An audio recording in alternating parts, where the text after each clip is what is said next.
पाकिस्तान और बांग्लादेश के बीच में जो दूसरा टेस्ट आज से शुरू होने वाला है दोस्तों, वो आज पता चलेगा कि बांग्लादेश फिर से पाकिस्तान को किस तरह से पेलने वाला है और किस तरह से उनकी बेइज्जती करने वाला है। ये हम सब देखेंगे कि अगर पाकिस्तान ने इस बार इस टेस्ट में भी ढंग का प्रदर्शन नहीं किया तो पाकिस्तान फिर पेला जाएगा और बुरी तरह से हार जाएगा। और इसके बाद अगर पाकिस्तान हार गया तो बांग्लादेश हिस्ट्री क्रिएट करेगा और टेस्ट सीरीज जीत लेगा वहाँ पर।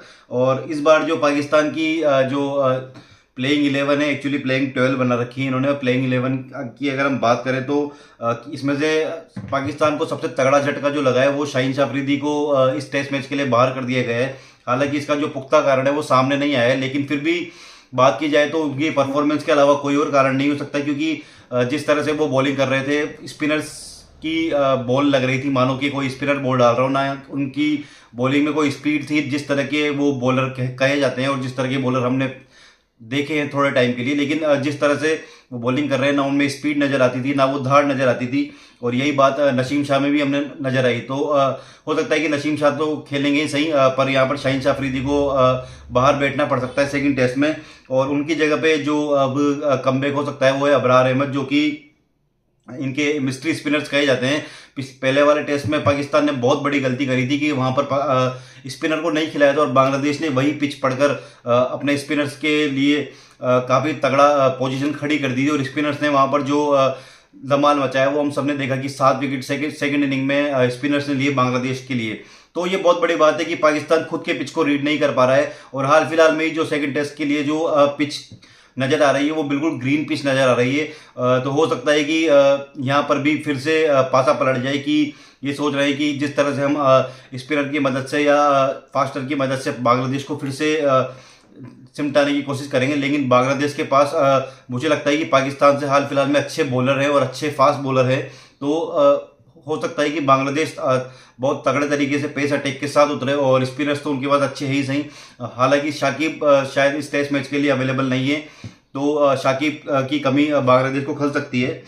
शान मसूद कैप्टन है, तो शान मसूद को सोचना पड़ेगा कि किस तरह से अब पाकिस्तान ये टेस्ट जीत कर ड्रॉ कराए। लेकिन लगता है कि ये पाकिस्तान को ये टेस्ट भी जीतने में काफ़ी मुश्किलों का सामना करना पड़ सकता है, क्योंकि पाकिस्तान के ना तो शान मसूद फॉर्म में चल रहे हैं और इसके बाद बात की जाए तो सौद शकील अच्छी बैटिंग कर रहे थे, तो उनको बैटिंग करनी होगी। इसके अलावा रिजवान के ऊपर पूरी टीम निर्भर है, क्योंकि रिजवान ने पहले टेस्ट में भी काफ़ी अच्छे रन बनाए थे, 170 नॉट आउट किया था। उसके अलावा 50 बनाई थी उन्होंने सेकंड इनिंग में।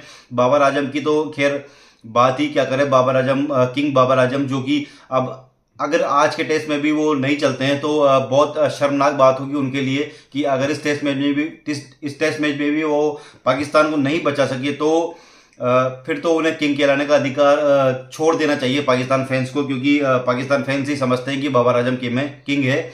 बाकी कोई नहीं समझता कि बाबर आजम किंग है। तो दोस्तों टेस्ट रैंकिंग में भी वो नीचे आ चुके हैं, नंबर 8 या नंबर 9 पर। कोहली वगैरह सबके नीचे आ चुके हैं बाबर आजम।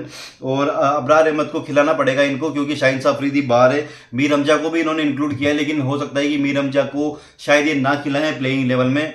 उसके अलावा अबरार को चांस मिल सकता है। तो पाकिस्तान सेकंड टेस्ट में पिच को रीड कर पाएगा नहीं कर पाएगा, ये देखने की बात है। बांग्लादेश के पास काफ़ी अच्छा मौका है, उनको हिस्ट्री क्रिएट करनी है। और जिस तरह से उन्होंने पहला टेस्ट मैच खेला, पिच को जिस तरह से उन्होंने पढ़ा और जिस तरह से अपने स्पिनर्स फास्टर और बैटिंग का जिस तरह से यूज़ किया बांग्लादेश ने, वो काबिल तारीफ था। और पाकिस्तान ने वही गलती करी थी कि पिच पहले जब टॉस जीता था तो उसके बाद बैटिंग करी, लेकिन बैटिंग करने पर 450 के आसपास फर्स्ट पारी डिक्लेयर कर दी, इंग्लैंड की तरह जैसे इंग्लैंड करती है बेसबॉल क्रिकेट खेलते हुए। लेकिन इंग्लैंड के पास वो बॉलिंग, वो फील्डिंग और वो तरीके हैं खेलने के कि किस तरह से हमें सामने वाली टीम को दिक्कत में डालना है और किस तरह से प्रेशर में डालना है। पाकिस्तान ये अभी तक पूरी तरह से सीख नहीं पाई और डिक्लेयर करके बांग्लादेश को हराने चली थी। लेकिन डिक्लेयर करना इतना भारी पड़ गया कि बांग्लादेश ने 116-120 रन के समथिंग की लीड ले ली और 146 रन के आसपास उनको निपटा दिया और मात्र 30 रन का टारगेट दिया पाकिस्तान ने बांग्लादेश को, और वो आसानी से चेज करके 10 विकेट से बांग्लादेश ने पाकिस्तान को हराया। तो अब सेकंड टेस्ट आज से चालू हो रहा है, रावलपिंडी में उसी मैदान पर है। पिच किस तरह से बिहेव करेगा, किस तरह से पिच रहेगा, पाकिस्तान अगर पिच सही तरीके से पढ़ पाएगा या नहीं पढ़ पाएगा, वो सारी बातें हैं। बाबर आजम, मोहम्मद रिजवान, बाबर आजम ही एकमात्र सीनियर प्लेयर हैं जो कि अभी टीम में, क्योंकि शाहीन शाह अफरीदी बाहर है, तो उन्हें संभालना पड़ेगा। खैर शान मसूद कैप्टन है, लेकिन हम देखते हैं कि अधिकतर प्लेयर्स बाबर आजम की सुनते हैं, शान मसूद को कम सुना जाता है। तो ये सारी बातें हैं कि पाकिस्तान को अगर जीतना है और अच्छी क्रिकेट देखनी है, दिखानी है अपने फैंस को, तो वापस पटरी पर लौटना होगा, सारी बातें पीछे छोड़कर वापस क्रिकेट के लिए खेलना पड़ेगा और जिस तरह से क्रिकेट अपना सब कुछ झोंकना पड़ेगा उसके अंदर, अगर बांग्लादेश से जीतना है तो।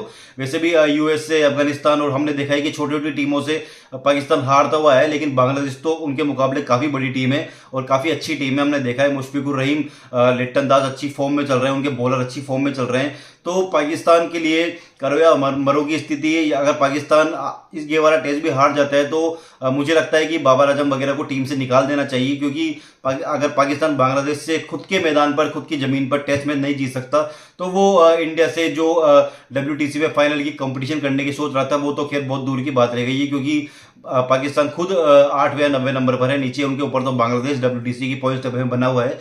तो दोस्तों देखना होगा कि किस तरह से शान मसूद की टीम और बाबर आजम किस तरह से कमबैक करते हैं और किस तरह से बांग्लादेश को मुश्किल में डालते हैं, या बांग्लादेश इतिहास रचती है और बांग्लादेश पाकिस्तान को पाकिस्तान में हराकर 2-0 से सीरीज जीतकर ये इतिहास रचेगी। तो दोस्तों इसी तरह हमारे वीडियोस पे कमेंट कीजिए और कमेंट में बताइए कि कौन इस बार बांग्लादेश पाकिस्तान को हराएगा या नहीं हराएगा, ये टेस्ट मैच और इतिहास 2-0 से जीत दर्ज करेगा या नहीं करेगा। और इसी तरह हमारे वीडियोस को लाइक कीजिए और प्लीज़ सब्सक्राइब कीजिए। Thank you so much.